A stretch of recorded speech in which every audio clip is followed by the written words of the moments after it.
동네 바보 만보기가 눈 쌓인 산에서 준 갓난아기. 나랑 살자, 굶어도 같이 굶자. 그렇게 키운 아이는 놀라운 천재였습니다. 모든 걸 한 번에 기억하고 18배 과거 급제. 이 아이의 진짜 정체는 과연 무엇일까요? 그리고 아이를 버린 진짜 이유는 무엇일까요? 가난하지만 따뜻했던 부자 이야기, 지금 시작합니다. 구독과 좋아요 부탁드립니다. 그리고 어디에서 듣고 계신지 댓글 남겨주시면 그곳에 행운이 가득하길 기원하겠습니다. 구독과 좋아요 부탁드립니다.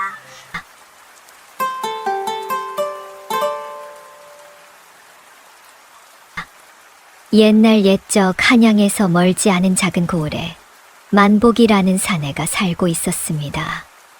만복이는 동네 사람들 사이에서 바보로 통했습니다. 말이 느리고 셈에 약했으며 글자라곤 자기 이름조차 제대로 쓰지 못했지요.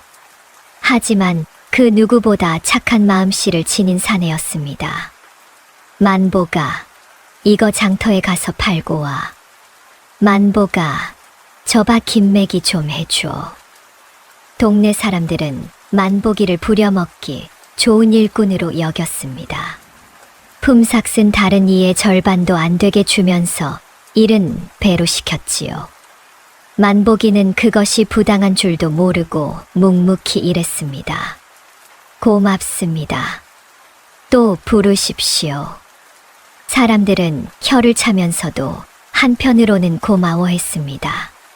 저렇게 어수룩하지만 참 착한 놈이야. 거짓말이라곤 모르는 사내지. 만보기는 동네 아이들이 넘어지면 달려가 일으켜주고 할머니가 짐을 지고 가시면 대신 들어드렸습니다. 품삯을 제대로 받지 못해도 불평 한마디 없이 웃으며 일했지요. 그런 만보기를 동네 사람들은 업신여기면서도 미워할 수 없었습니다. 만보기는 참 좋은 놈이야. 머리만 좀 더 돌아갔으면 얼마나 좋았을까. 만보기는 마을 끝자락 허름한 움막에서 홀로 살았습니다. 부모님은 일찍 돌아가셨고 형제도 없었습니다. 그저 하루하루 품을 팔아낀 이를 때우는 것이 그의 전부였지요. 겨울이 다가오던 어느 날, 만보기는 산자락에서 나무를 주우러 갔습니다. 눈이 소복소복 내리는 날이었지요. 한참을 헤매다 만보기는 이상한 소리를 들었습니다. 응애, 응애. 약하게 들려오는 울음소리였습니다. 만보기가 조심스럽게 보자기를 열자 그 안에는 갓난아기가 있었습니다. 추위에 떨고 있었지만 아직 숨은 붙어 있었지요. 아이고, 누가 이런 짓을. 만보기는 아기를 품에 안았습니다. 나랑 살자, 굶어도 같이 굶자. 만보기는 아기를 업고 산을 내려왔습니다. 동네 사람들은 걱정스러운 얼굴을 지었습니다. 만보가, 내가 무슨 아이를 키워? 너 혼자도 제대로 못 사는데. 하지만 만보기는 고개를 저었습니다. 안 됩니다. 제가 키우겠습니다. 사람들은 한숨을 쉬었지만 만보기의 착한 마음을 알기에 더 이상 말리지 않았습니다. 오히려 젖과 헌 옷가지를 가져다 주었지요. 그날부터 만보기는 아기를 키우기 시작했습니다. 만보기의 육아는 서툴렀지만 정성만큼은 누구보다 지극했습니다. 날이 밝으면 아기를 등에 업고 품팔이를 나갔습니다. 밭을 메고 나무를 하고 짐을 나르는 내내 아기는 만보기의 등에서 조용히 세상을 바라보았지요. 애기야, 배고프지? 조금만 참아라. 아기는 울음이 적었습니다. 다른 아이들처럼 밤새 울어대지도 않았고 배가 고파도 조용히 만보기를 바라볼 뿐이었지요. 이 아이 참 신기하네. 보통 애들은 밤낮 없이 우는데 겨울이 지나고 봄이 왔습니다. 아기는 무럭무럭 자라났습니다. 계절이 바뀌고 아기는 돌을 맞았습니다. 만보가 아이 이름은 지었어. 마을 이장이 물었습니다. 아직 못 지었습니다. 제가 그를 몰랐어. 그럼 내가 하나 지어주지. 복된 아이라는 뜻으로 복동이라고 하면 어떨까? 고맙습니다. 복동이 좋은 이름입니다. 그날부터 아기는 복동이라는 이름을 얻었습니다. 복동이는 걸음마를 배우기 시작했고, 만복이는 복동이가 넘어질까봐 온 신경을 곤두세웠지요. 어느 날 만복이가 장터에서 물건을 사며 장사꾼과 이야기를 나누었습니다. 이건 두냥이요. 예, 알겠습니다. 집으로 돌아오는 길에 복동이가 갑자기 말했습니다. 두냥. 만복이는 깜짝 놀랐습니다. 복동이가 처음으로 말을 한 것이었지요. 복동아, 지금 말했어. 두냥. 만복이는 기뻐서 어쩔 줄 몰랐습니다. 그날 밤 만복이는 복동이를 안고 말했습니다. 복동아, 너는 아버지처럼 바보로 살면 안 된다. 똑똑하게 자라서 떳떳하게 살아야 해. 복동이가 3살이 되었을 무렵 이상한 일이 벌어지기 시작했습니다. 아버지, 저 아저씨가 무 5개의 다푼이라고 했어요.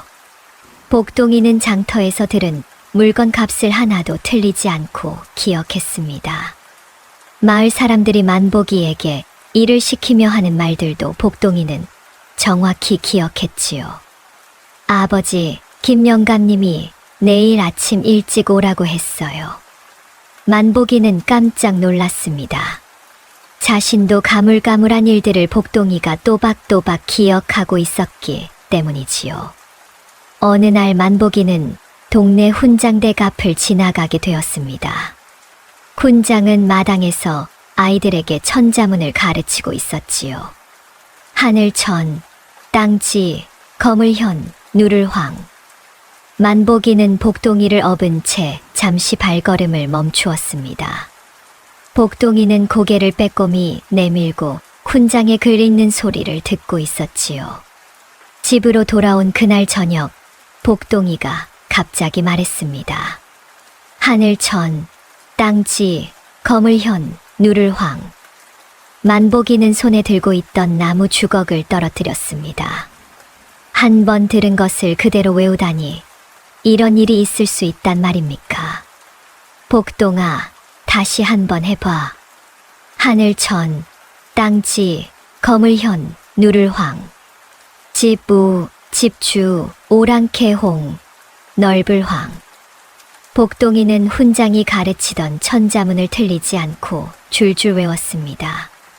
밤이 깊어 복동이가 잠든 뒤 만복이는 조용히 다짐했습니다. 복동아, 너는 크게 될 아이야. 아버지가 내가 똑똑하게 자랄 수 있게 해줄게. 복동이가 5살이 되던 해봄, 만복이는 마침내 결심을 굳혔습니다. 그날 아침 일찍 만복이는 복동이의 손을 잡고 훈장댁으로 향했습니다. 만복이는 용기를 내어 대문을 두드렸습니다. 무슨 일로 왔는가? 훈장이 물었습니다. 만복이는 복동이를 앞으로 내세우며 말했습니다. 훈장님, 제 아이를 가르쳐 주십시오. 자네가 무슨 돈으로 아이를 가르치겠나? 만복이는 훈장 앞에 무릎을 꿇었습니다. 훈장님, 제발 부탁드립니다. 저는 평생 바보로 살았습니다. 하지만 이 아이만큼은 다릅니다. 만복이는 이마가 땅에 닿도록 깊이 절했습니다. 이 아이는 한 번 들은 걸 다 외우고 사람 말을 귀신같이 알아듣습니다. 제발 이 아이에게 글을 가르쳐 주십시오. 훈장은 복동이를 가까이 불렀습니다. 너는 몇 살이냐? 5살입니다. 글자를 아느냐? 하늘천, 땅지, 거물현, 누를황. 복동이는 천자문을 줄줄이 외워 나갔습니다. 훈장의 눈이 점점 커졌습니다. 만복이, 이 아이는 보통 아이가 아니네. 학비는 걱정 말게. 내가 무료로 가르치겠네. 만복이는 기쁨에 겨워 연신 고개를 숙였습니다. 다음 날부터 복동이는 서당에 다니기 시작했습니다. 오늘은 천자문을 배우겠다. 하늘천, 땅치, 훈장이 글자를 가르치자 아이들이 따라 읽었습니다. 자, 이제 방금 배운 것을 외워보거라. 아이들은 더듬거렸습니다. 하지만 복동이는 한 글자도 틀리지 않고 줄줄 외웠습니다. 복동아, 내가 언제 이걸 다 외웠느냐? 방금 배운 걸 외웠습니다. 훈장은 감탄했습니다. 단 한 번 듣고 그것을 완벽히 기억하다니, 이런 신동은 처음이었습니다. 한 달이 지나자 복동이는 천자문을 완벽히 마쳤습니다. 다른 아이들은 아직 절반도 못 외웠는데 말이지요. 복동아, 이제 사서삼경을 배워보자꾸나. 집으로 돌아온 복동이는 만복이에게 그날 배운 것을 들려주었습니다. 아버지, 오늘은 논어를 배웠어요. 만복이는 무슨 말인지 하나도 알아듣지 못했지만 기쁨에 겨워 복동이를 꼭 껴안았습니다. 복동이가 7살이 되던 해 마을에 큰 일이 생겼습니다. 새로운 수령이 부임해 와서 마을 아이들의 글 공부를 점검하겠다고 했습니다. 각 서당에서 가장 뛰어난 학동을 뽑아 관하로 보내라. 훈장은 고민할 것도 없이 복동이를 선택했습니다. 정해진 날 복동이는 관하로 향했습니다. 관하 마당에는 여러 서당에서 온 아이들이 모여 있었지요. 모두 부잣집 자식들로 화려한 옷을 입고 있었습니다. 복동이만 남루한 옷차림이었습니다. 잠시 후 새 수령이 나타났습니다. 너희들의 실력을 보겠다. 내가 시를 한 수 읊을 테니 받아 적어라. 수령이 시를 읊었습니다. 아이들은 황급히 붓을 들었습니다. 하지만 수령의 말이 너무 빨라 대부분의 아이들이 제대로 받아 적지 못했지요. 복동이는 침착하게 시를 들으며 한 글자도 놓치지 않고 또박또박 글씨를 써 내려갔습니다. 이것은 누가 쓴 것이냐? 소인이 썼습니다. 수령은 복동이를 위아래로 훑어보았습니다. 내 옷차림을 보니 부잣집 자식은 아닌 것 같구나. 예, 소인의 아버지는 품팔이로 살아갑니다. 그런데도 글씨가 이토록 바르고 단 한 글자도 틀리지 않았구나. 대단하다. 너는 장차 큰 인물이 될 것이다. 수령은 복동이에게 상으로 책과 붓, 먹을 하사했습니다. 복동이가 집으로 돌아오자 만복이는 눈물을 흘렸습니다. 복동아, 내가 수령님께 칭찬을 받았다니 아버지는 정말 기쁘구나. 그날 이후 복동이는 마을의 자랑이 되었습니다. 복동이가 9살이 되던 해 만복이에게 좋은 일이 생겼습니다. 어느 날 장터에서 한 상인이 만복이를 불렀습니다. 여보게, 이 고을의 물건을 팔 사람이 필요하네. 자네가 정직하다는 소문을 들었어. 해보지 않겠나? 만복이는 망설였지만 품삯보다 나은 돈을 벌 수 있다는 말에 마음이 흔들렸지요. 알겠습니다. 해보겠습니다. 그날부터 만복이는 상인의 물건을 받아 마을에 팔기 시작했습니다. 하지만 역시 만복이는 셈이 약했습니다. 장부를 쓰는 것도 서툴렀지요. 어느 날 저녁 만복이가 한숨을 쉬며 앉아 있었습니다. 아버지, 무슨 일이세요? 복동아, 아버지가 장사를 하려니 어렵구나. 장부를 어떻게 써야 할지 모르겠어. 복동이는 아버지의 장부를 들여다보았습니다. 아버지, 제가 도와드릴게요. 복동이는 먹을 갈고 붓을 들었습니다. 그리고 아버지가 하루 동안 판 물건과 받은 돈을 깔끔하게 정리했지요. 이렇게 쓰시면 됩니다. 물건 이름, 개수, 값, 그리고 누구에게 팔았는지 적으시면 돼요. 복동아, 고맙구나. 내가 없었으면 아버지는 큰일 날 뻔했어. 그날부터 복동이는 저녁마다 아버지의 장부를 정리해 주었습니다. 한 달쯤 지나자 이상한 일이 생겼습니다. 상인이 만복이에게 말했습니다. 이게 맞나? 다른 사람들보다 돈이 적은데? 집으로 돌아온 만복이가 복동이에게 이야기하자 복동이는 장부를 꼼꼼히 살펴보았습니다. 아버지, 저희가 틀린 게 아니에요. 상인 나으리가 처음에 말씀하신 값과 지금 받으려는 값이 달라요. 다음 날 만복이는 복동이와 함께 상인을 찾아갔습니다. 복동이가 조목조목 따지며 설명하자 상인은 황급히 변명했습니다. 아, 그게 내가 착각했나 보네. 만복이는 복동이 덕분에 손해를 보지 않을 수 있었지요. 며칠 뒤 복동이는 아버지의 장부를 보다가 또 다른 문제를 발견했습니다. 아버지, 박서방님이 물건을 가져가시고 돈을 안 주셨어요. 벌써 석 달째예요. 아, 그 양반이 형편이 어려워서 그래. 아버지도 형편이 어려운 건 마찬가지잖아요. 아버지가 착하신 건 좋지만 그렇다고 손해만 보시면 안 돼요. 며칠에 걸쳐 만복이는 돈을 받지 못한 사람들을 찾아다녔습니다. 복동이가 옆에서 정확한 날짜와 금액을 말해 주었기 때문에 상대방도 어쩔 수 없었지요. 결국 만복이는 밀린 돈을 대부분 받아냈습니다. 복동이가 12살이 되던 해 만복이의 삶은 더욱 안정되었습니다.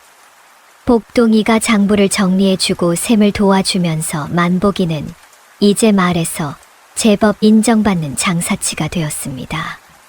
어느 날 복동이는 장터를 돌아다니며 사람들의 이야기를 유심히 들었습니다. 아버지, 요즘 장터에서 무명이 잘 팔려요. 그런데 면화는 귀해요. 면화를 구해다가 무명으로 짜서 팔면 좋을 것 같아요. 이웃 할머니께 부탁드리면 어떨까요? 며칠 뒤 할머니가 고운 무명을 만들어 주었습니다. 만복이가 그것을 장터에 내놓자 순식간에 팔려나갔지요. 복동아, 내 말대로 하니까 정말 잘 팔리는구나. 복동이는 장터의 흐름을 계속 관찰했습니다. 아버지, 요즘은 기름이 귀해요. 들기름을 짜서 팔면 좋겠어요. 만복이는 복동이의 조언대로 했습니다. 이것 역시 잘 팔렸습니다. 이렇게 복동이는 아버지가 무슨 일을 하면 좋을지 알려주었습니다. 수요가 없는 일은 접게 하고 사람들이 꼭 필요로 하는 것만 골라서 하게 했지요. 만복이의 벌이는 점점 늘어났습니다. 그 돈으로 만복이는 복동이에게 새 옷을 사주었습니다. 복동이는 새 옷을 입고 기뻐했습니다. 하지만 곧 진지한 얼굴로 말했습니다. 아버지, 이 돈을 다른 데 쓰면 어떨까요? 집을 고치는 거예요. 만복이는 허름한 움막을 돌아보았습니다. 하지만 복동아, 집을 고치려면 돈이 많이 들어. 지금 고치지 않으면 나중에 더 많은 돈이 들 거예요.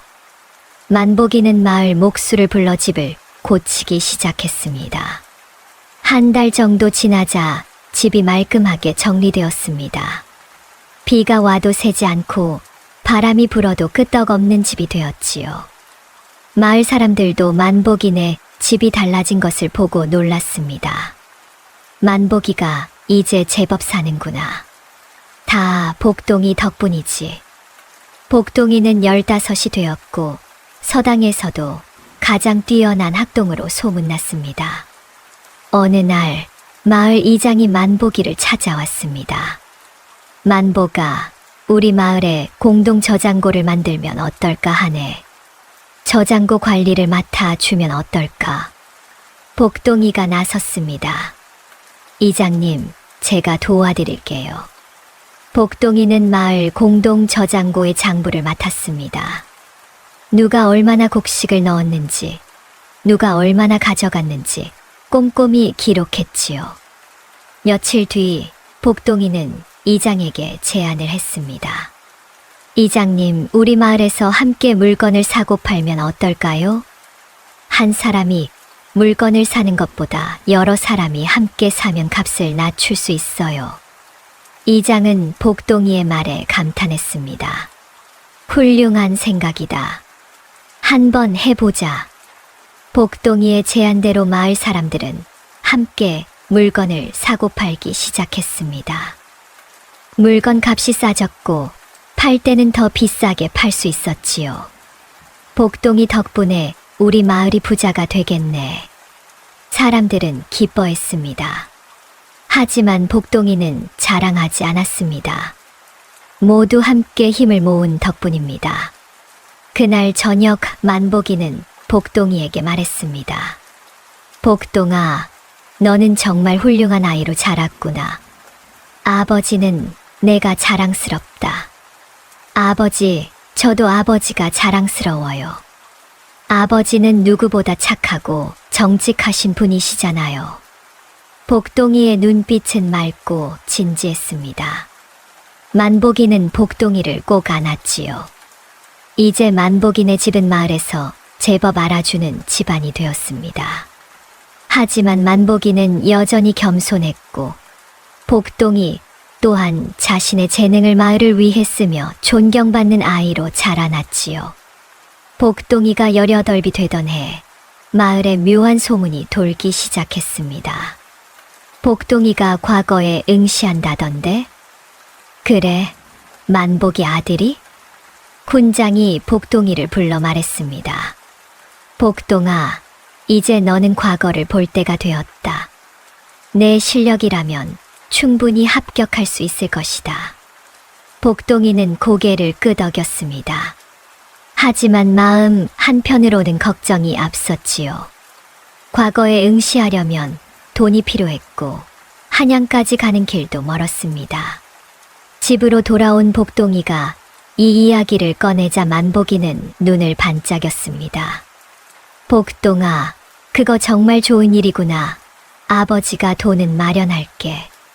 하지만 아버지, 돈이 많이 들어요. 괜찮아. 우리 집 살림이 예전보다 나아졌잖니. 다 내 덕분이야. 만복이는 그동안 모아둔 돈을 꺼냈습니다. 복동이가 장부를 정리해주고 장사의 방향을 잡아준 덕분에 제법 돈이 모여 있었지요. 복동아, 이걸로 과거 준비를 해라. 내가 과거에 급제하면 우리 집안이 완전히 달라질 거야. 복동이는 아버지의 손을 꼭 잡았습니다. 아버지, 제가 꼭 합격해서 아버지께 은혜를 갚겠습니다. 복동이는 과거 준비에 매진했습니다. 밤낮으로 책을 읽고 글을 쓰며 실력을 갈고 닦았지요. 봄이 되어 과거 시험이 다가왔습니다. 복동이는 만복이와 함께 한양으로 향했습니다. 마을 사람들이 나와서 배웅해 주었지요. 복동아, 꼭 합격해서 돌아오너라. 우리 마을의 자랑이 되어 다오. 복동이는 사람들에게 깊이 절했습니다. 감사합니다. 최선을 다하겠습니다. 만복이와 복동이는 며칠을 걸어 한양에 도착했습니다. 한양은 사람도 많고 집도 많았습니다. 복동이는 처음 보는 큰 도성에 놀라움을 감추지 못했지요. 아버지, 한양은 정말 크네요. 그렇구나.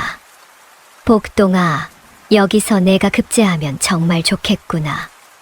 만복이와 복동이는 한양의 한 여관에 짐을 풀었습니다. 그리고 다음 날 과거 시험장으로 향했지요. 시험장에는 수많은 유생들이 모여 있었습니다.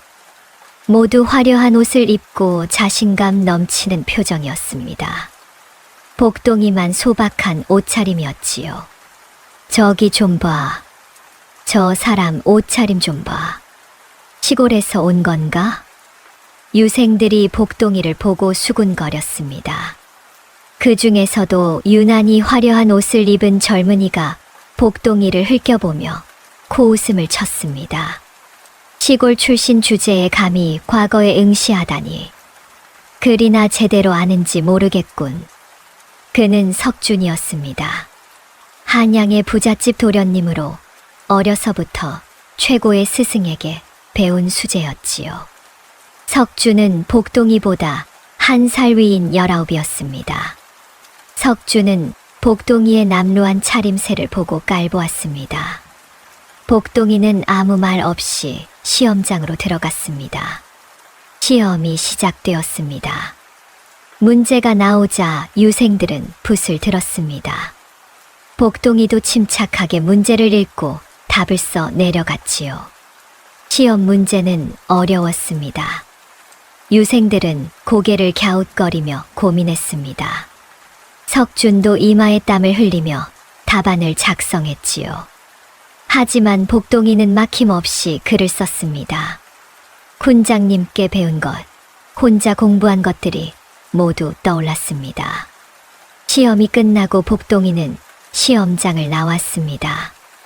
만보기가 밖에서 기다리고 있었습니다. 복동아, 어땠니? 잘 본 것 같아요, 아버지. 그래, 다행이구나. 며칠 뒤 합격자 발표가 있었습니다. 복동이와 만보기는 긴장된 마음으로 방을 보러 갔습니다. 방에는 수많은 이름이 적혀 있었습니다. 복동이는 천천히 이름을 찾아 내려갔습니다. 그리고 마침내 자신의 이름을 발견했지요. 아버지, 제 이름이 있어요. 정말이냐? 만보기는 믿기지 않는다는 표정으로 방을 바라보았습니다. 복동이의 이름이 분명히 적혀 있었습니다. 그것도 상위권에 말이지요. 복동아, 내가 해냈구나. 만보기는 복동이를 껴안고 눈물을 흘렸습니다. 자신의 아들이 과거에 급제하다니 꿈만 같았지요. 주변 사람들도 축하해 주었습니다. 하지만 석준은 믿을 수 없다는 표정으로 방을 바라보았습니다. 자신의 이름도 있었지만 복동이보다 아래였습니다. 어떻게 저 시골뜨기가 나보다 위라니. 석준은 분한 마음을 감추지 못했습니다. 그날부터 석준은 복동이를 더욱 못마땅하게 여겼지요. 하지만 기쁨도 잠시 복동이에게 문제가 생겼습니다. 며칠 뒤 관아에서 복동이를 불렀습니다. 복동이가 관아에 가자 한 관리가 심각한 표정으로 말했습니다. 복동이, 너의 출생에 대해 조사가 필요하다. 제 출생이요. 복동이는 어리둥절했습니다. 만보기도 당황한 표정으로 복동이 옆에 섰지요. 내가 만보기의 친아들이 아니라는 제보가 들어왔다. 만약 내가 정체를 속이고 과거에 응시했다면 이는 중대한 죄가 된다. 복동이는 가슴이 철렁 내려앉았습니다. 자신이 만보기의 친아들이 아니라는 것은 사실이었습니다. 만보기가 산에서 주워 키운 아이였지요. 사실 이 제보는 복동이를 시기한 다른 유생들이 한 것이었습니다. 복동이가 남루한 옷차림에도 불구하고 상위권으로 급제하자 일부 유생들이 분해하며 복동이의 출신을 캐기 시작했던 것입니다. 그리고 복동이가 만보기의 친아들이 아니라는 사실을 알아내어 관아에 고발했지요. 저는 복동이가 말을 더듬자 만보기가 앞으로 나섰습니다. 나으리, 이 아이는 제가 키운 아이입니다. 산에서 버려진 것을 주워 키웠습니다. 그렇다면 이 아이의 본래 출생은 알 수 없다는 것이냐? 예, 그렇습니다. 관리는 고개를 끄덕였습니다. 그렇다면 이 아이의 급제는 보류한다.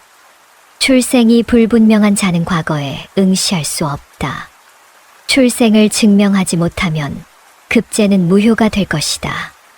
복동이와 만복이는 무거운 마음으로 여관으로 돌아왔습니다. 복동아, 미안하다. 아버지가 내 출생을 제대로 알아보지 못해서. 아니에요, 아버지. 아버지 잘못이 아니에요. 복동이는 만복이를 위로했지만 마음속으로는 깊은 의문이 들었습니다. 나는 대체 누구일까? 왜 산에 버려진 걸까? 그날 밤 복동이는 잠을 이루지 못했습니다. 자신의 정체가 궁금했고 앞으로 어떻게 될지 두려웠지요. 다음 날 아침 복동이는 결심했습니다. 아버지, 제 출생을 알아봐야겠어요. 제가 어디서 왔는지, 누구인지 알아야 합니다. 복동아, 어떻게 알아볼 건데? 아버지께서 저를 발견하신 곳부터 시작하겠습니다. 그리고 제가 입고 있던 옷이나 보자기, 혹시 남은 게 있나요? 만복이는 고개를 끄덕이며 낡은 상자를 꺼냈습니다. 이게 내가 쌓여 있던 보자기야. 그리고 이것도. 만복이는 작은 옥패를 꺼냈습니다. 이건 내 목에 걸려 있던 거야. 아주 귀한 옷 같았지만 아버지는 팔지 않고 간직하고 있었어. 복동이는 옥패를 받아들었습니다. 고운 빛깔의 옥에는 섬세한 문양이 새겨져 있었지요. 그리고 뒷면에는 작은 글자가 있었습니다. 윤. 이게 성인가요? 그를 모르는 아버지는 몰랐지만 그럴지도 모르겠구나. 복동이는 옥패를 가슴에 품었습니다. 아버지, 제가 한양에 관하 기록을 뒤져보겠습니다. 제가 버려진 시기와 관련된 사건이 있을지도 모릅니다. 만복이는 걱정스러운 얼굴로 복동이를 바라보았습니다. 복동아, 조심해라. 내가 버려진 데는 분명 이유가 있을 거야. 알겠습니다, 아버지. 복동이는 관하로 가서 옛 기록을 열람할 수 있게 해달라고 청했습니다. 과거 급제자였기에 허락을 받을 수 있었지요. 복동이는 며칠 동안 기록을 뒤졌습니다. 자신이 발견된 시기, 그 무렵의 사건들을 찾았습니다. 그러던 중 복동이는 놀라운 기록을 발견했습니다. 윤대감 영모 사건. 자신이 발견되기 바로 며칠 전 윤대감이라는 관리가 영모죄로 처형되었다는 기록이 있었습니다. 그의 집안은 정몰되었고 가족들은 뿔뿔이 흩어졌다고 적혀 있었지요. 윤대감, 옥패의 윤자. 복동이는 가슴이 두근거렸습니다. 혹시 자신이 그 집안과 관련이 있는 것은 아닐까? 복동이는 더 조사했습니다. 윤대감의 집이 어디에 있었는지, 지금은 어떻게 되었는지 알아보았지요. 윤대감의 집터가 아직 남아있다고 합니다. 복동이는 만복이와 함께 그곳으로 향했습니다. 한양의 한쪽 구석, 사람들이 잘 가지 않는 곳에 허물어진 저택이 있었습니다. 이곳이 윤대감의 집이었던 곳입니다. 복동이와 만복이는 조심스럽게 저택 안으로 들어갔습니다. 담장은 무너졌고 건물은 폐허가 되어 있었지요. 복동이가 마당을 걷고 있을 때 갑자기 어디선가 목소리가 들렸습니다. 누구시오? 돌아보니 낡은 옷을 입은 노인이 서 있었습니다. 노인은 떨리는 손으로 복동이를 가리켰습니다. 당신은 혹시? 복동이는 노인에게 다가갔습니다. 어르신, 저는 복동이라고 합니다. 이곳이 윤대감의 집이었다고 들어서 찾아왔습니다. 노인은 복동이를 자세히 바라보았습니다. 그리고 복동이가 가슴에 품고 있던 옥패를 보는 순간 노인의 눈이 커졌습니다. 그 옥패는 이게요. 제가 어렸을 때부터 가지고 있던 것입니다. 노인은 떨리는 손으로 옥패를 만져보았습니다. 그리고 눈물을 흘리기 시작했습니다. 도련님, 정말 도련님이십니까? 도련님이요? 저는 윤대감 대개 예타인이었습니다. 이 옥패는 윤씨 가문의 가보입니다. 도련님만 가지실 수 있는 것이지요. 복동이는 충격을 받았습니다. 자신이 윤대감 집안의 자식이라니. 어르신, 자세한 이야기를 들려주시겠습니까? 노인은 고개를 끄덕이며 천천히 이야기를 시작했습니다. 노인은 복동이와 만복이를 무너진 사랑채로 안내했습니다. 그곳에서 노인은 떨리는 목소리로 이야기를 시작했습니다. 도련님의 아버님이신 윤대감님은 청렴결백한 분이셨습니다. 하지만 그것이 화근이었지요. 당시 권세가 높던 간신 이정환이 부정을 저지르고 있었는데 윤대감님께서 이를 탄핵하셨습니다. 노인은 한숨을 쉬었습니다. 이정환은 복수를 계획했습니다. 윤대감님께 영모의 누명을 씌웠지요. 거짓 증거를 만들고 증인을 매수했습니다. 윤대감님은 억울함을 호소하셨지만 아무도 믿지 않았습니다. 그래서 아버님은 참형을 당하셨습니다. 집안은 정몰되었고 가족들은 뿔뿔이 흩어졌지요. 어머님은 그 충격으로 병을 얻어 돌아가셨고 도련님만이라도 살려야 한다는 생각에 제가 도련님을 몰래 빼돌렸습니다. 노인은 눈물을 닦았습니다. 산속 바위 틈에 도련님을 숨겨두고 제가 다시 오겠다고 약속했습니다. 하지만 관아의 추적이 심해 제가 다시 가기까지 시간이 걸렸지요. 그 사이에 도련님이 사라지셨습니다. 저는 도련님이 돌아가신 줄 알았습니다. 만복이가 말했습니다. 그때 제가 복동이를 발견했습니다. 운명이었던 모양입니다. 노인은 만복이에게 깊이 절했습니다. 은인이십니다. 도련님을 살려주시고 키워주셔서 감사합니다. 만복이는 황급히 노인을 일으켰습니다. 아닙니다. 복동이는 제 아들입니다. 저야말로 이런 훌륭한 아이를 키울 수 있어서 감사합니다. 복동이는 두 사람을 바라보았습니다. 가슴이 복잡했습니다. 자신에게 진짜 부모가 있었다는 것, 그리고 그들이 억울하게 죽었다는 것을 알게 되었지요. 그럼 이정아는 지금 어디에 있습니까? 노인이 대답했습니다. 아직도 높은 벼슬에 있습니다.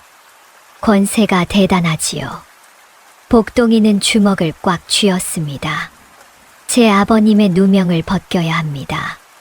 그리고 이정환의 악행을 밝혀야 합니다. 노인이 말했습니다. 도련님, 상소를 올리십시오. 도련님의 신분을 밝히고 아버님의 누명을 벗겨달라고 호소하십시오. 제가 증인이 되겠습니다.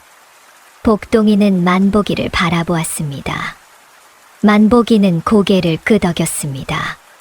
복동아, 내 진짜 부모님의 원한을 풀어드려야 한다. 그것이 내가 해야 할 일이야. 복동이는 눈물을 흘렸습니다. 하지만 아버지, 저는 아버지를 떠나고 싶지 않아요. 떠나는 게 아니야. 내가 누구든 너는 내 아들이야. 그건 변하지 않아. 만복이는 복동이를 꼭 껴안았습니다. 복동이는 만복이의 품에서 한참을 울었지요.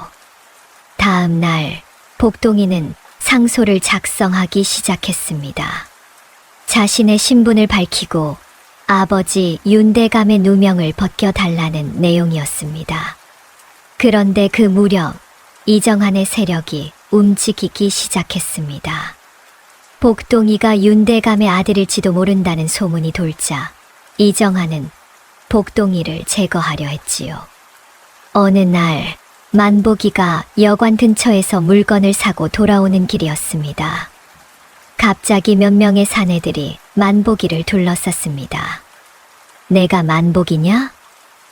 예, 그렇습니다만 우리와 함께 가자. 사내들은 만복이를 끌고 어두운 골목으로 갔습니다. 그곳에는 이정한의 신복이 기다리고 있었습니다. 만복이, 내 아들 복동이가 쓸데없는 짓을 하고 있구나. 무슨 말씀이십니까? 윤대감의 누명을 벗기려 한다지. 그런 일은 하지 않는 게 좋을 것이다. 하지만 그건 진실이 무슨 소용이냐? 중요한 건 내 아들의 안전이지. 신복은 위협적인 목소리로 말했습니다. 만약 복동이가 계속 이 일을 추진한다면 내가 위험해질 수도 있다. 만복이는 두려웠습니다. 하지만 굴복하지 않았지요. 위협하셔도 소용없습니다. 복동이는 옳은 일을 하고 있습니다. 그렇게 나온다면 어쩔 수 없지. 신복은 신호를 보냈습니다. 사내들이 만복이를 때리려는 순간이었습니다. 그때 우연히 그 골목을 지나가던 석준이 이 광경을 목격했습니다. 석준은 모임을 마치고 집으로 돌아가는 길이었지요. 석준은 처음에는 그냥 지나치려 했습니다. 복동이를 질투하고 있었고 복동이의 아버지가 곤경에 처한 것을 보고도 모른 척 하려 했지요. 하지만 그 순간 복동이가 나타났습니다. 아버지. 복동이는 만복이를 구하기 위해 사내들에게 달려들었습니다. 겁도 없이 목숨을 걸고 아버지를 지키려 했지요. 석준은 그 모습을 보고 충격을 받았습니다. 복동이가 자신의 목숨을 돌보지 않고 아버지를 구하는 모습, 그 진심, 어린 효심과 용기가 석준의 마음을 뒤흔들었습니다.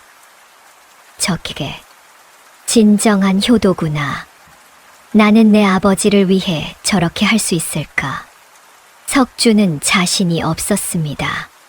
자신은 좋은 옷을 입고 좋은 집에서 살았지만 아버지를 위해 목숨을 걸 용기가 있을지 확신할 수 없었지요. 석준은 더 이상 망설이지 않았습니다. 하인들을 불러 달려갔습니다. 멈춰라. 석준이 앞으로 나서며 말했습니다. 감히 백주대 낮에 사람을 협박하다니. 너희가 누구냐? 사내들은 당황했습니다. 석준의 집안이 만만치 않다는 것을 알고 있었기 때문이지요. 우리는 그냥 거짓말 마라. 너희가 이정한의 앞잡이라는 것을 나는 안다. 석준의 말에 사내들은 더 이상 버티지 못하고 도망쳤습니다. 만복이는 석준에게 깊이 절했습니다. 고맙습니다, 도련님. 석준은 만복이를 부축했습니다. 괜찮으십니까? 복동이는 석준을 놀란 눈으로 바라보았습니다. 자신을 무시하던 석준이 아버지를 구해주다니 믿기지 않았지요. 석준 도령님, 감사합니다. 석준은 복동이를 똑바로 바라보았습니다. 복동아, 아니, 복동이, 나는 내게 할 말이 있다. 하지만 지금은 아니다. 내일 내가 내 여관으로 찾아가겠다. 석준은 그렇게 말하고 떠났습니다. 복동이는 석준의 뒷모습을 멍하니 바라보았지요. 그날 밤 석준은 잠을 이루지 못했습니다. 복동이의 모습이 계속 떠올랐습니다. 자신이 그동안 얼마나 어리석었는지, 무엇이 진정으로 중요한지 깨닫게 되었지요. 다음 날 아침 석준이 복동이의 여관을 찾아왔습니다. 복동이가 여관에서 상소를 쓰고 있을 때 문을 두드리는 소리가 들렸습니다. 누구십니까? 나, 석준이다. 복동이는 놀라서 문을 열었습니다. 석준이 서 있었습니다. 무슨 일로 오셨습니까? 석준은 복동이를 보며 말했습니다. 들어가도 되겠나? 예, 들어오십시오. 석준은 방에 들어와 복동이 앞에 앉았습니다. 그리고 잠시 망설이더니 말했습니다. 복동아, 솔직히 말하겠다. 나는 내 소식을 들었을 때 기뻤다. 출생 문제로 급제가 보류되었다는 소식을 들었을 때 말이야. 복동이는 아무 말도 하지 않았습니다. 석준이 계속 말했습니다. 나는 어려서부터 최고의 스승에게 배웠고 최고의 교육을 받았어. 그런데 내가 나보다 위에 급제했지. 분했어. 내가 실패하기를 바랐어. 석준은 부끄러운 듯 고개를 숙였습니다. 하지만 어제 내가 아버지를 구하는 모습을 봤어. 내가 목숨을 걸고 아버지를 지키려는 모습을 말이야. 석준은 복동이를 똑바로 바라보았습니다. 그때 깨달았어. 내가 질투한 건 내 실력이 아니라 내 인품이었다는 걸. 나는 좋은 옷을 입고 좋은 집에서 살지만 내 아버지를 위해 목숨을 걸 수 있을까? 자신이 없더라.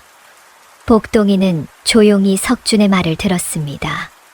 그래서 왔어. 내게 사과하려고.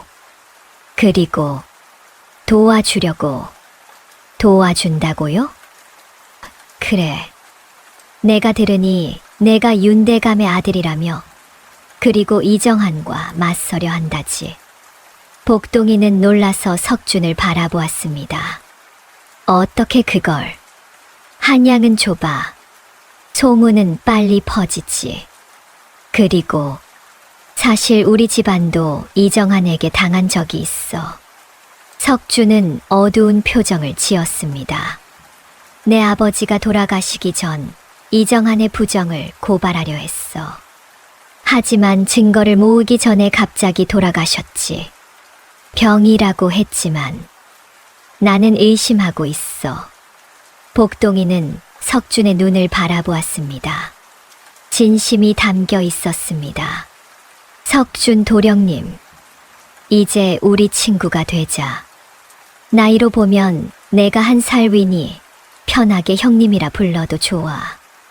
함께 이정한을 쓰러뜨리자. 석준은 손을 내밀었습니다. 복동이는 잠시 망설이다가 석준의 손을 잡았습니다. 고맙습니다. 석준 형님. 천만에. 처음엔 내가 미웠지만 이제는 내가 옳은 일을 한다는 걸 알아. 그리고 나도 이정한에게 빚이 있어. 함께 갚자.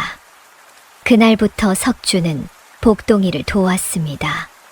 석준의 집안이 가진 정보와 인맥을 활용해 상소를 준비했지요. 복동이의 상소가 조정에 올라갔습니다.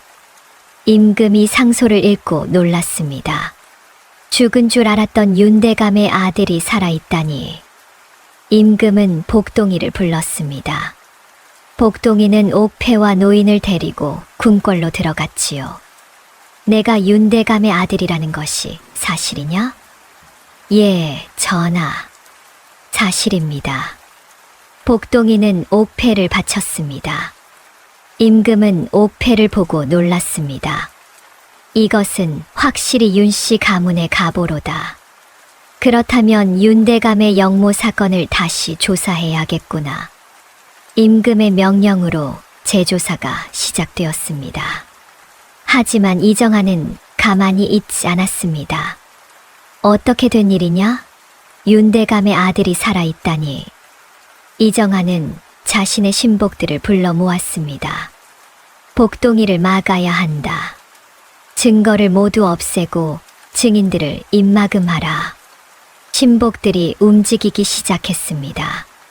복동이가 조사한 증거들이 하나둘씩 사라지기 시작했지요. 증인들도 갑자기 말을 바꾸었습니다. 저는 아무것도 모릅니다. 제가 잘못 봤습니다. 복동이는 절망했습니다. 이대로는 진실을 밝힐 수 없을 것 같았지요. 석준이 복동이를 격려했습니다. 복동아, 포기하지 마. 반드시 방법이 있을 거야. 그때 노인이 복동이를 찾아왔습니다. 도련님, 제게 마지막 증거가 하나 더 있습니다. 마지막 증거요? 예. 당시 윤대감님을 모함한 문서의 원본입니다. 이것만 있으면 이정환의 거짓을 증명할 수 있습니다. 노인은 낡은 문서를 꺼냈습니다. 그것은 오랜 세월 동안 숨겨져 있던 것이었지요. 이 문서는 제가 목숨을 걸고 지켜왔습니다. 언젠가 진실을 밝힐 날이 올 거라 믿으며 복동이는 문서를 받아들고 읽어 내려갔습니다. 그것은 확실히 이정환이 조작한 증거였지요. 이정환의 도장과 서명이 선명하게 남아 있었습니다. 이것이 있으면, 예, 도련님, 이제 이정환을 쓰러뜨릴 수 있습니다. 복동이는 석준과 함께 문서를 검토했습니다. 이거야, 이 문서가 있으면 이정환의 거짓을 완벽하게 증명할 수 있어. 복동이는 문서를 들고 다시 한번 상소를 올렸습니다. 이번에는 확실한 증거와 함께 말이지요. 복동이의 상소가 올라가자 조정이 다시 한번 들썩였습니다. 임금이 이정환을 불렀습니다. 이정환, 이 문서를 보았느냐? 이정환은 문서를 보고 얼굴이 하얗게 질렸습니다. 자신이 만든 조작 증거의 원본이었기 때문이지요. 전하, 이것은 거짓입니다. 거짓. 이 문서에는 내 도장이 찍혀 있지 않으냐? 임금은 노했습니다. 이정환이 윤대감을 모함했다는 것이 명백했기 때문이지요. 이정환, 너는 충신을 모함하고 나라를 속였다. 당장 관직을 박탈하고 옥에 가두라. 이정환은 끌려갔습니다. 권세를 누리던 그도 결국 진실 앞에서는 무너지고 말았지요. 임금은 복동이를 불렀습니다. 복동아, 내 아버지 윤대감의 누명을 벗겨주겠다.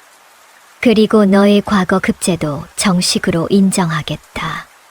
감사합니다, 전하. 복동이는 깊이 절했습니다. 그리고 윤대감의 정몰된 재산도 돌려주겠다. 내가 윤씨 가문을 다시 일으켜 세워라. 전하의 은혜에 감사드립니다. 복동이는 물러나왔습니다. 밖에서는 만복이와 석준이 기다리고 있었지요. 복동아, 축하한다. 석준이 말했습니다. 복동이는 미소를 지었습니다. 모두 여러분 덕분입니다. 석준 형님, 처음 만났을 때는 상상도 못했어요. 형님께서 이렇게 큰 도움이 되실 줄은요. 석준도 웃었습니다. 나도 마찬가지야. 처음엔 널 질투했지만 이제는 내가 내 가장 소중한 친구야. 두 사람은 서로의 손을 꼭 잡았습니다.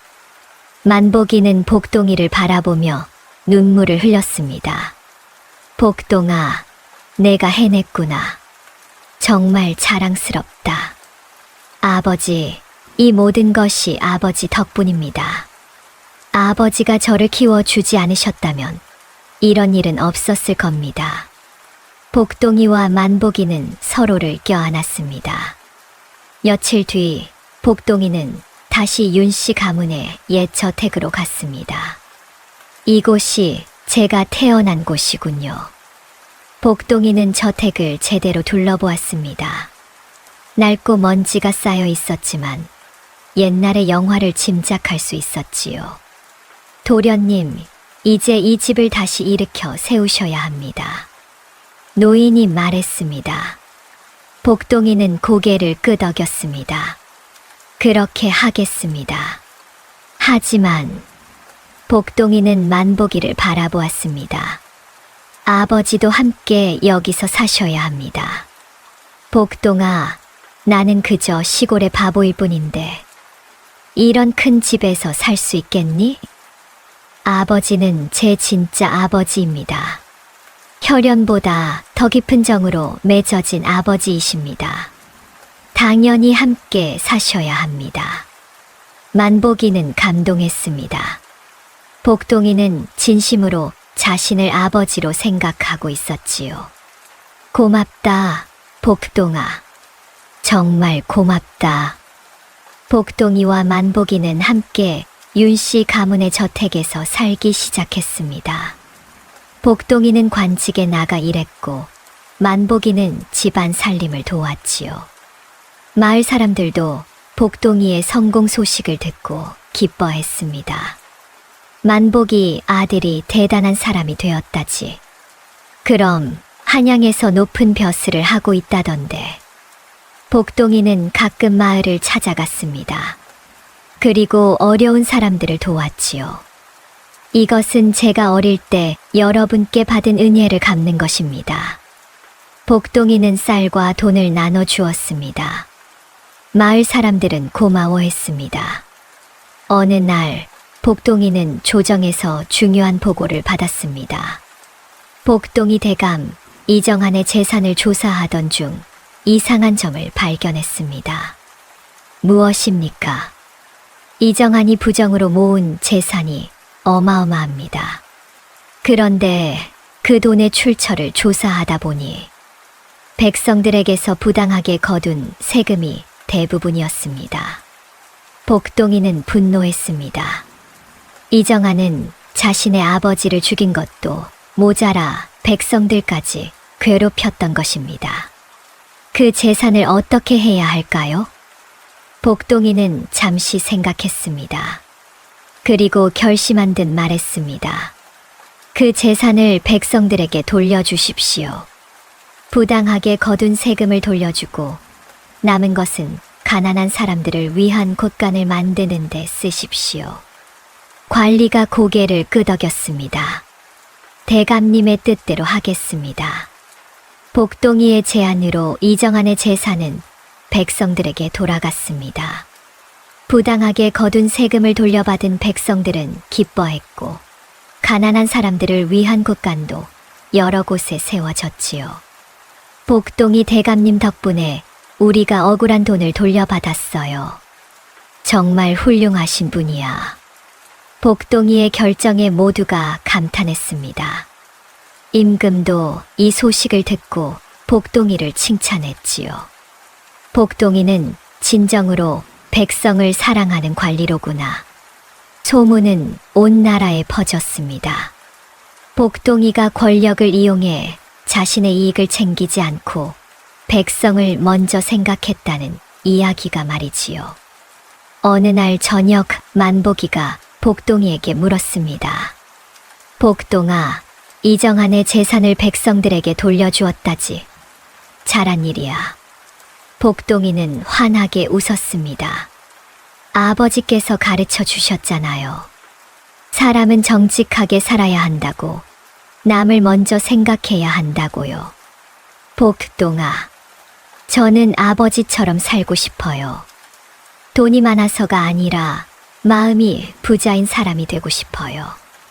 만복이는 복동이를 꼭 껴안았습니다.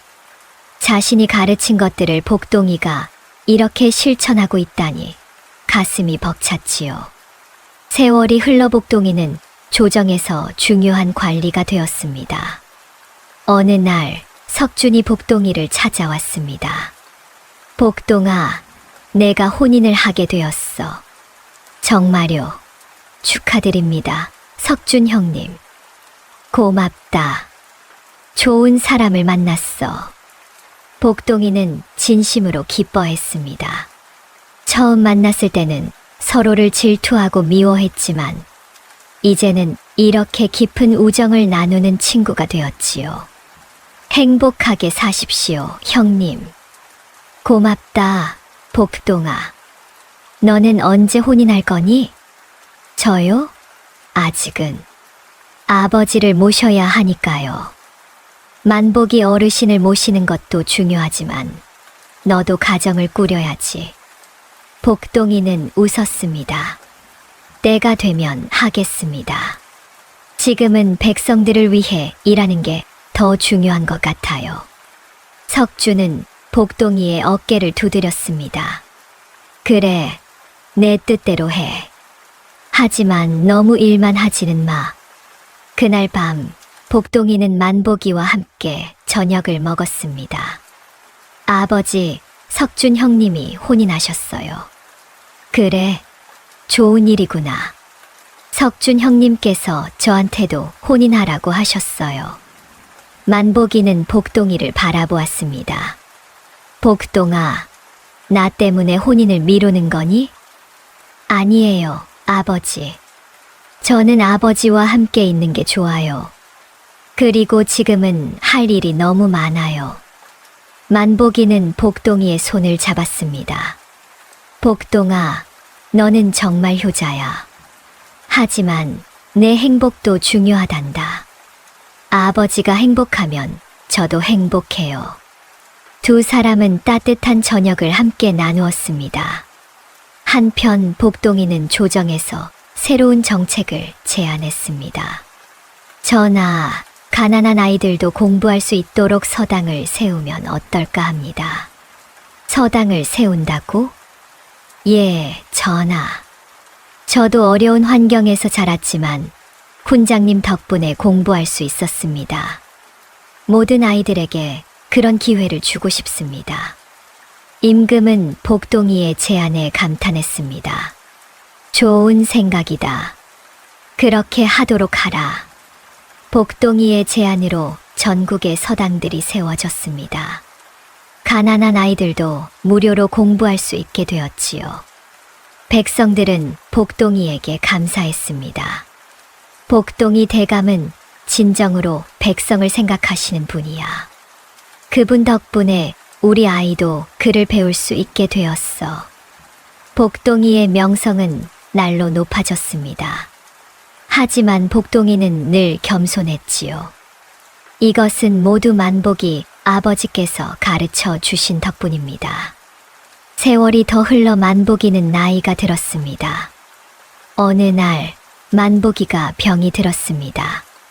복동이는 최고의 의원을 불러 치료했지만 만복이의 기력은 점점 약해졌지요. 복동이는 만복이의 곁을 떠나지 않았습니다. 아버지, 편히 쉬세요. 제가 곁에 있을게요. 만복이는 복동이의 손을 꼭 잡았습니다. 복동아, 아버지는 행복했단다. 아버지, 무슨 말씀을 그렇게 하세요? 아버지는 오래오래 사셔야 해요. 아니야, 복동아. 사람은 언젠가 가야 하는 법이지. 하지만 나는 후회가 없어. 만복이는 복동이를 바라보며 미소 지었습니다. 내가 있어서 아버지는 참 행복했다. 산에서 널 준 그날이 내 인생 최고의 날이었어. 아버지. 복동이는 눈물을 흘렸습니다. 복동아, 아버지가 없어도 잘 살아야 한다. 내가 하는 일을 계속하렴. 백성들을 위해 정직하게, 겸손하게 살아가렴. 네, 아버지. 꼭 그렇게 하겠습니다. 그리고 혼인도 하고 아이도 낳고 행복하게 살아야 한다. 알겠지? 네, 아버지. 만복이는 평온한 얼굴로 눈을 감았습니다. 복동이는 만복이의 손을 꼭 잡고 있었지요. 아버지, 고맙습니다. 저를 주워주셔서, 키워주셔서, 사랑해주셔서 정말 고맙습니다. 만복이가 세상을 떠난 후 복동이는 장례를 성대하게 치렀습니다. 조정의 대신들부터 마을의 백성들까지 모두가 만복이를 애도했습니다. 만복이 어르신은 진정한 아버지셨습니다. 복동이 대감을 키워낸 위대한 분이셨습니다. 석준도 찾아와 복동이를 위로했습니다. 복동아, 힘내. 만복이 어르신은 내가 자랑스러우셨을 거야. 고맙습니다, 석준 형님. 복동이는 만복이의 무덤 앞에서 말했습니다. 아버지, 제가 누구든 어디서 왔든 저는 아버지의 아들입니다. 평생 아버지를 잊지 않겠습니다. 아버지께서 가르쳐 주신 정직과 겸손과 사랑으로 백성을 섬기겠습니다. 만복이가 떠난 후 복동이는 더욱 열심히 일했습니다. 복동이는 전국을 돌아다니며 백성들의 어려움을 직접 듣고 해결했습니다. 세금이 무거운 곳은 세금을 줄여주고 흉년이 든 곳에는 곡식을 지원했지요. 복동이 대감님이 우리를 살리셨어요. 정말 훌륭하신 분이야. 백성들의 칭송이 이어졌습니다. 어느 날 복동이는 옛 마을을 다시 찾았습니다. 자신과 만복이가 살았던 그곳이었지요. 마을은 많이 변해 있었습니다. 복동이가 세운 서당에서 아이들이 글을 배우고 있었고 사람들은 예전보다 풍족하게 살고 있었습니다. 복동이 대감님, 마을 사람들이 반갑게 맞아 주었습니다. 어르신들, 안녕하셨습니까? 그럼 대감님 덕분에 우리 마을이 이렇게 좋아졌지. 복동이는 만복이와 함께 살았던 옛 집터를 찾았습니다. 아버지, 제가 여기 왔어요. 아버지와 함께 했던 이곳이 그립습니다. 복동이는 그곳에서 잠시 추억에 잠겼습니다. 가난했지만 행복했던 시절, 만복이와 함께 웃고 울었던 날들이 떠올랐지요. 아버지, 저는 약속을 지키고 있어요. 아버지처럼 착하고 정직하게 살려고 노력하고 있어요. 복동이는 마을에 새로운 공동 저장고를 세우고 아이들을 위한 장학금도 마련했습니다. 이것은 만복이 아버지의 이름으로 하는 것입니다. 아버지께서 평생 실천하셨던 나눔의 정신을 이어가는 것입니다. 마을 사람들은 감동했습니다. 만복이 어르신도 하늘에서 기뻐하실 거야. 복동이는 한양으로 돌아왔습니다. 그리고 석준을 만났지요. 석준 형님, 저도 이제 혼인을 해야 할 것 같습니다. 석준은 놀라며 웃었습니다. 드디어 누가 그 마음을 돌린 거야? 아버지께서 마지막으로 하신 말씀이 생각났습니다. 행복하게 살라고 하셨어요. 이제 그 약속을 지킬 때가 된 것 같습니다. 좋아. 내가 좋은 사람 소개시켜 줄게. 석준의 소개로 복동이는 온화하고 현숙한 여인을 만났습니다. 그녀는 복동이의 인품을 높이 평가했고 복동이도 그녀에게 마음이 끌렸지요. 혼례를 올린 후 복동이는 아내에게 만복이의 이야기를 들려주었습니다. 저는 산에서 버려진 아이였습니다. 하지만 만복이 아버지께서 저를 주워 키워주셨지요. 저의 모든 것은 아버지 덕분입니다. 아내는 복동이의 손을 잡았습니다. 당신은 훌륭한 분이세요. 만복이 어르신께서도 자랑스러워 하실 거예요.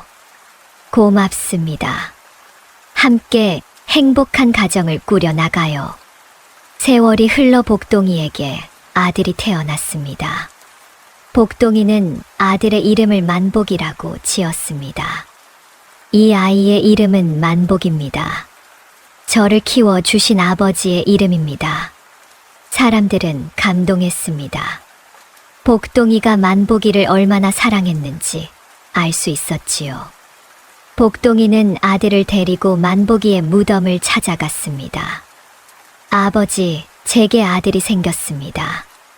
아버지의 이름을 물려받았습니다.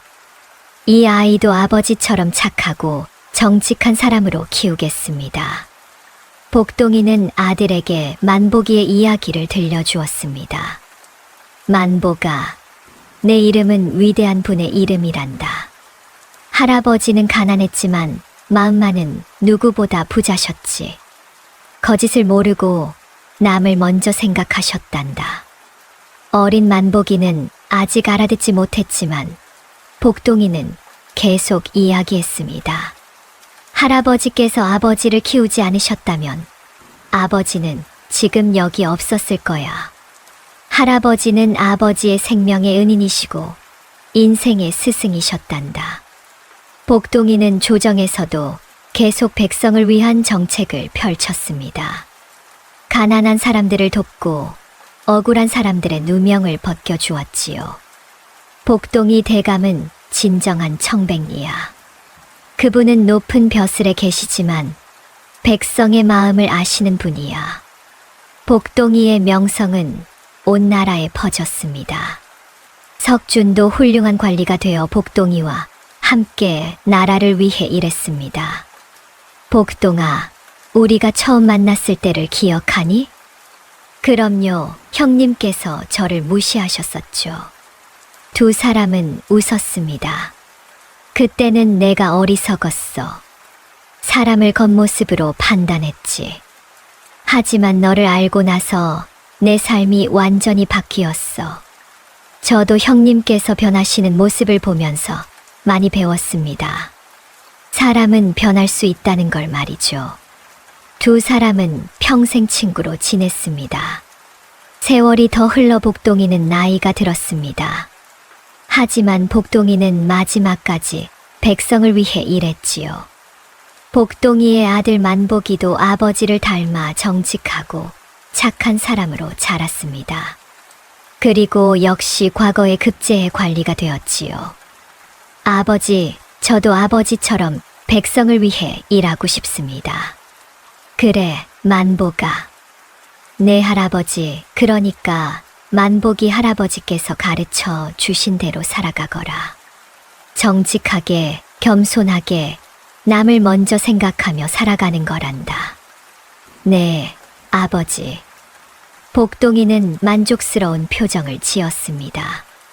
자신이 받은 사랑과 가르침이 다음 세대로 이어지고 있었으니까요. 어느 날 복동이는 조용히 세상을 떠났습니다. 평온한 얼굴이었지요. 온 나라가 복동이의 죽음을 애도했습니다. 임금부터 백성들까지 모두가 슬퍼했습니다. 복동이는 만복이의 옆에 묻혔습니다. 두 사람은 이제 영원히 함께였지요. 사람들은 이렇게 말했습니다. 복동이의 집안이 일어선 것은 복동이의 재능 때문만이 아니었다. 만복이의 사랑과 헌신이 있었기에 가능한 일이었다. 만복이는 바보가 아니었다. 사람을 키우는 법을 아는 현명한 아버지였다. 그리고 복동이는 그 사랑에 보답하며 평생을 살았다. 이것이 진정한 효도요. 진정한 사랑이다. 옛말에 백절불굴이라는 말이 있습니다. 어떠한 난관에도 굽히지 않고 이겨나간다는 뜻이지요. 복동이와 만복이는 가난과 역경 속에서도 서로를 믿고 의지하며 난관을 헤쳐나갔습니다. 그리고 마침내 모두가 인정하는 훌륭한 집안을 일으켰지요. 진정한 가족은 피가 아니라 마음으로 이어진다는 것. 그리고 사람의 가치는 출신이 아니라 마음씨와 행동으로 결정된다는 것을 복동이와 만복이는 보여주었습니다. 정직과 겸손으로 살아간 그들의 삶은 후대에까지 귀감이 되었습니다. 다음 영상을 빠르게 만나보시려면 좋아요와 구독을 눌러주세요. 그럼 더 재미있는 영상으로 찾아뵙겠습니다. 모두 행복한 하루 보내세요. 감사합니다.